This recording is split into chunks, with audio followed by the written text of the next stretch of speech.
Bienvenue à tous dans cette nouvelle vidéo. On se retrouve pour la première analyse de ce 1er septembre 2022 sur les Pokémon de la 7e génération. Et du coup, on commence un nouveau mois. Et la 7e génération, du coup, on n'avait pas fini complètement les analyses du Pokédex. Surtout qu'on n'a pas fait les formes régionales, hein, des formes, donc du coup les formes d'Alola, qui sont incluses évidemment dans le Pokédex de la 7e génération. Et nous aurons également les méga évolutions qui vont intervenir qu'on n'a pas fait pour la 6e génération. Bref, le programme nous attend. Et on commence pour la première analyse de ce début de mois, Zeraora, du coup le Pokémon fabuleux de la génération. Alors on va voir ce qu'il vaut en stratégie aujourd'hui. Alors Zeraora, c'est un Pokémon de type électrique pur déjà.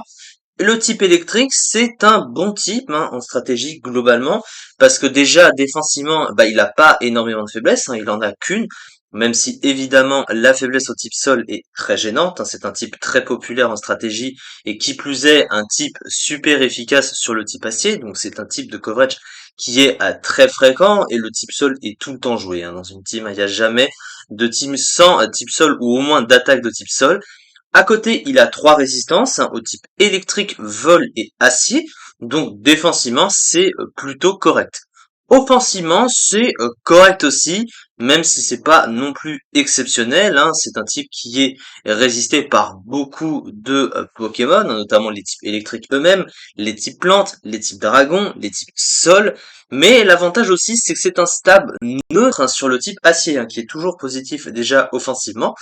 Mais vous voyez, donc c'est pas un mauvais type, il a une couverture neutre et offensive intéressante, mais après c'est toujours mieux de l'accompagner d'un autre stab à côté, parce qu'il s'associe très bien avec d'autres stabs offensivement, notamment le type glace, le fameux combo électrique glace, le Bolt Beam bien sûr.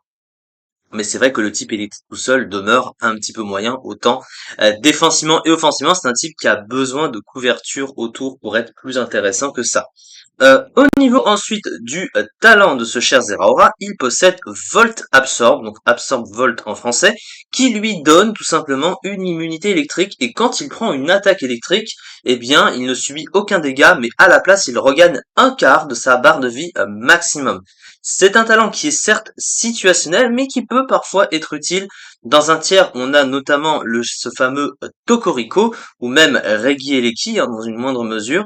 Et donc, en gros, ils peuvent venir tanker une de leurs attaques. Si par exemple, ils voudraient pivoter avec changer clair sur un peu d'autres Pokémon de la team, vous mettez Zeraora, vous anticipez, vous prenez l'attaque, vous récupérez des points de vie si vous avez été affaibli, et derrière, vous menacez le Pokémon qui peut pas vraiment vous toucher, ou alors vous le menacez d'une grosse attaque, et derrière, ça peut faire assez mal, surtout que Tokorico pose le champ électrifié, et du coup, Zeraora est avantagé avec le champ électrifié. Donc du coup, c'est un talent qui est quand même utile, même si évidemment c'est pas non plus incroyable parce qu'il a déjà une résistance électrique de base, mais bon, c'est pas non plus un mauvais talent, il faut juste bien s'en servir. Alors ensuite, au niveau de ses statistiques. Alors, pour des statistiques de fabuleux, c'est pas des statistiques exceptionnelles non plus, mais c'est pas non plus de mauvaises stats, il a quand même de bonnes statistiques dans l'ensemble. Alors déjà, ce qui se démarque sur le plan offensif, il a 112 en attaque, 102 en attaque spéciale, c'est des stats, une configuration de statistiques qui est un peu similaire à celle de Tokyo d'ailleurs, ce qui est assez étonnant, c'est-à-dire qu'il a une plus grosse base d'attaque que par rapport à l'attaque spéciale, et en général, les Pokémon de type électrique sont plus souvent spéciaux que physiques, et du coup, il y a un peu ce petit contraste qui est fait dans les statistiques des Pokémon de type électrique, et c'est rare d'avoir des Pokémon de type électrique qui soient bons sur le physique, en tout cas qui soit joué physique. On prend l'exemple d'Elecable qui a le même défaut et qui préférait utiliser son attaque spéciale, sauf qu'elle est moins élevée que son attaque physique, et c'est un petit peu son problème. Cela étant, on va voir qu'avec ce cher Zeraora, il y a une toute petite particularité qui le ressort un petit peu de tout ça. Alors, ces statistiques offensives, elles sont pas exceptionnelles, pour un fabuleux. Ça aurait pu taper plus fort que ça, mais globalement, c'est pas non plus très mauvais, donc il va pas s'en plaindre.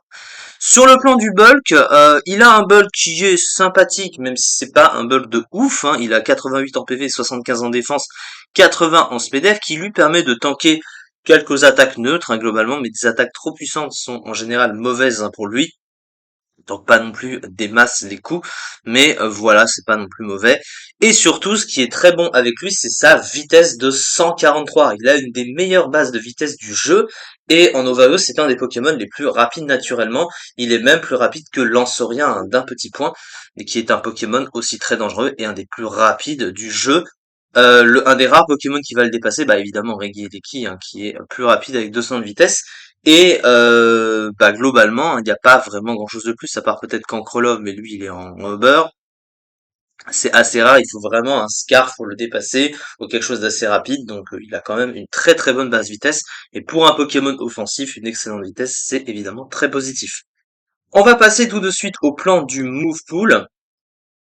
Dans l'ensemble, son move pool. Alors, sur le plan offensif, il a plutôt de bonnes choses. Déjà, c'est un des rares Pokémon électrique physique à avoir une bonne attaque électrique physique, qui est une attaque signature, hein, qui s'appelle Plasma Fist, hein, qui est point de plasma globalement.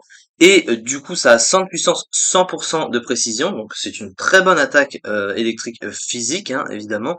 Euh, et donc du coup, bah, c'est assez pratique comme attaque physique.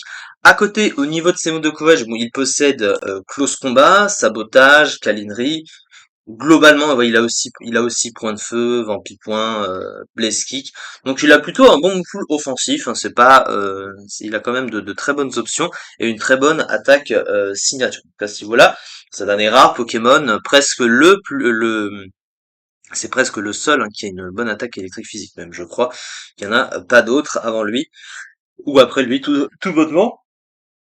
Par contre, sur le plan du soutien, c'est vrai qu'il est assez limité, hein, et même sur le plan des attaques spéciales, là, c'est un peu ce que je disais juste avant, bah, il a pas énormément de trucs. Hein. Bon, il a changé clair, évidemment, c'est un peu classique, mais il est plus intéressant à jouer physique, alors qu'en général, bah, les Pokémon électriques, hein, on sait qu'ils sont plutôt spéciales, c'est ce que j'ai cité.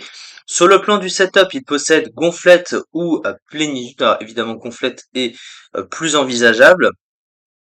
Donc au moins il a du setup, mais après son pool de soutien reste quand même assez restreint. Donc, il peut pas faire grand chose, il a Provoque, voilà, il a Cage Éclair, c'est des trucs assez courants. Voilà, donc il est quand même pas extrêmement large à ce niveau-là, mais il a quand même un très bon potentiel physique parce que il a quand même de bonnes attaques, donc il va pas non plus s'en plaindre. Ensuite, la fiche stratégique du coup de Zeraora, une excellente vitesse et de bonnes statistiques offensives, un move pool intéressant et un talent Absorb Volt utile, une très bonne attaque signature Plasma Punch.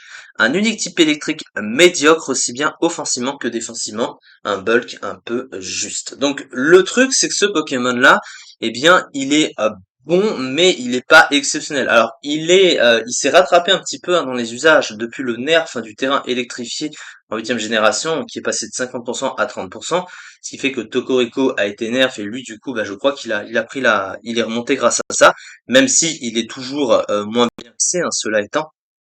Vous voyez qu'il est moins bien classé que Tokoriko, mais regardez, avant je crois qu'il était underused et là il est repassé overused et il est 29e, hein, du tiers le mois d'année avec un peu plus de 7% des usages, donc on le revoit quand même à un bon niveau en stratégie, et mine de rien, eh ben, il est quand même pas mauvais ce Pokémon, il faut quand même le souligner.